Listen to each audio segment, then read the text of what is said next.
समझिए आप क्या होता है। मेरे पास सारा सामान है आपको समझाने के लिए।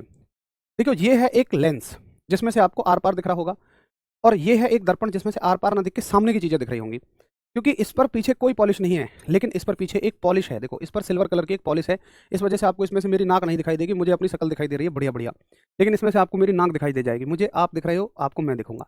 तो ये दर्पण है, ये मिरर है, और ये क्या है, लेंस है।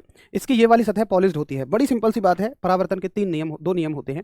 पहला नियम क्या कहता है कि आने वाली किरण टकराकर जाने वाली किरण और आपतन बिंदु पर अभिलंब, कॉमन नॉर्मल जो है, ये तीनों एक ही तल में होते हैं, ये तीनों एक ही प्लेन में होते हैं। ठीक है, तो जो किरण आएगी और जो जाएगी और कॉमन नॉर्मल, ये सब एक ही प्लेन में होंगे। पता है ये किस लिए कहा गया कि ऐसा नहीं है आने वाली किरण यहाँ से आ रही है, जाने वाली किरण वहां से जा रही है और अभिलंब जो है यहाँ है। ऐसा थोड़ी होगा यार, जहां से किरण आएगी वहीं से जाएगी, वहीं पे कॉमन नॉर्मल होगा। बड़ी सीधी सी बात है, पहला नियम।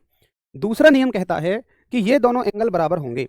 जितना एंगल ये होगा एंगल आई, उतना ही एंगल एंगल आर होगा। ये दोनों एंगल कैसे होंगे, एक दूसरे के बराबर होंगे, यानी कि एंगल आई एंगल आर के बराबर हो जाएगा।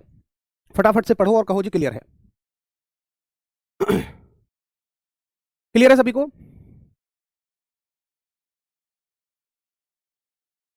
चलो बहुत बढ़िया, थैंक यू सभी को, thank you thank you thank you. मजा आ रहा है? ये तो बड़ी आसान सी चीजें हैं, मैं समझता हूँ ये 10th स्तर की चीजें हैं, इन्हें समझने में।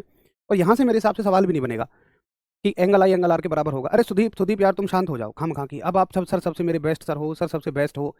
तुम यार इंसान नहीं, तुम पजामे हो। सही बता रहा हूँ मैं, जो भी ऐसी हरकत करता है माफी चाहूंगा, तुम मेरे छोटे भाई बहनों की तरह हो, मुझे तुम्हारे लिए ऐसे शब्दों का इस्तेमाल करना पड़ता है। लेकिन सच में जो ऐसी हरकत करे ना कि आधा सेकंड पहले उसके लिए कोई आदमी घमंडी और आधा सेकंड बाद ही उसके लिए बेस्ट हो, तो कोई उसके लिए बेस्ट नहीं है। मैं कह रहा हूँ सोच को सुधारो, मानसिकता को सुधारने की आवश्यकता है तुम्हें। मेरे जैसे आदमी को तो अपने ऐसे शब्दों से खुश करना बिल्कुल भूल जाओ कि मेरे जैसा आदमी इन चीज़ों से खुश होगा। जिसके लिए मैं आधा सेकंड पहले घमंडी था, उसके लिए आधा सेकंड बाद मैं बहुत महान हो जाऊँ, उसका रेस्पेक्टेड हो जाऊँ। मुझे पता है सब सिर्फ ये मक्खन लगाना है, चूना लगाना है। अब तुम अपने पढ़ने पर ध्यान दो, ठीक है? अच्छे से पढ़ने पे फोकस करो और अपनी आदतों को सुधारो, हैबिट्स को सुधारो। ऐसे जिंदगी नहीं चलती है। हर आदमी तुम्हें ऐसा नहीं मिलेगा कि उसकी चापलूसी कर दोगे तो खुश हो जाएंगे। कुछ जिंदगी में मेरी तरह के आदमी वास्तविक भी मिलेंगे। और वास्तविक आदमी तुमसे इसलिए खुश नहीं होगा कि तुम उसकी चापलूसी करो, उसको महान बताओ। वो इसलिए खुश होगा कि हाँ तुम अपना काम अच्छे तरीके से निर्वाह कर रहे हो। चलो अबे हाँ यार, वो अभी अभी 30 सेकंड पहले उसके लिए मैं घमंडी था, अभी उसके लिए 30 सेकंड बाद ही मैं महान हो गया, रेस्पेक्ट हो गया, क्योंकि मैंने कह दिया कि एक बार तुम्हारे पेरेंट्स से बात करेंगे। हद होती है यार, क्या आदमी है।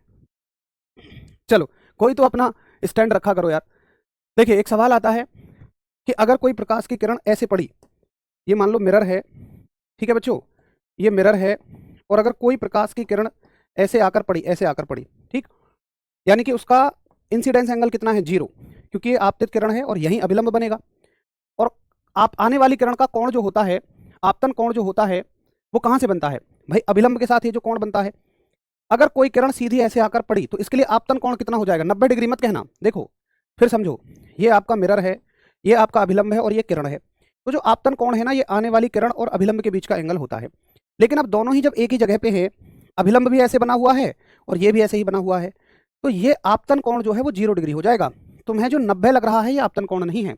90 डिग्री तो किरण का दर्पण के साथ एंगल है, जो कि ये होता है। लेकिन हम इसको थोड़ी ना पढ़ते हैं, हम तो इस वाले एंगल को पढ़ते हैं। देखो ये किरण ऐसे इससे जाके मिल गई होगी, तभी तो ये बिल्कुल सीधी हुई है। तो आई की वैल्यू क्या हो जाएगी, 0 हो जाएगी। और आई की वैल्यू 0 है तो आई और आर बराबर होंगे, आर की वैल्यू भी 0 हो जाएगी। एक एंगल आपसे पूछा जाता है डेविएशन का एंगल, विचलन का कोण।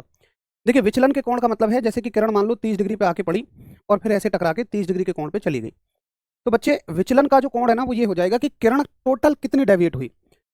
तो मुझे एक बात बताओ, ऐसे आई, यहां से आई और यहां गई, ये टोटल एंगल कितना है इसके बीच में, टोटल एंगल आने और जाने का। हमेशा ऐसा नहीं होगा कि दोनों को जोड़ दोगे, हमेशा नहीं होगा। तुम बस ये देखना आने और जाने का टोटल एंगल, ये 30 टोटल हो जाएगा 60 डिग्री। अब मुझे बताओ कि यहाँ रिफ्लेक्शन कैसे होगा। एक किरण अगर बिल्कुल ऐसे आ रही है सीधी, तो मेरे भाई वो बिल्कुल ऐसे ही लौट जाएगी। एक किरण ऐसे आ रही है और दूसरी किरण ऐसे जा रही है, इनके बीच में कितना एंगल है, तो 180 डिग्री का। तो यहाँ विचलन कोण कितना हो जाएगा, डेविएशन एंगल कितना हो जाएगा, 180 डिग्री हो जाएगा। अगर एक किरण सीधी आकर पड़ती है तो वो अपने ही रास्ते वापस लौट जाएगी। आपतन कोण, परावर्तन कोण और डेविएशन एंगल, विचलन कोण, 3 चीजें पूछी जाएंगी। ओके ओके है? कोई समस्या हो तो पूछना, ना हो तो आगे बढ़े। देखिए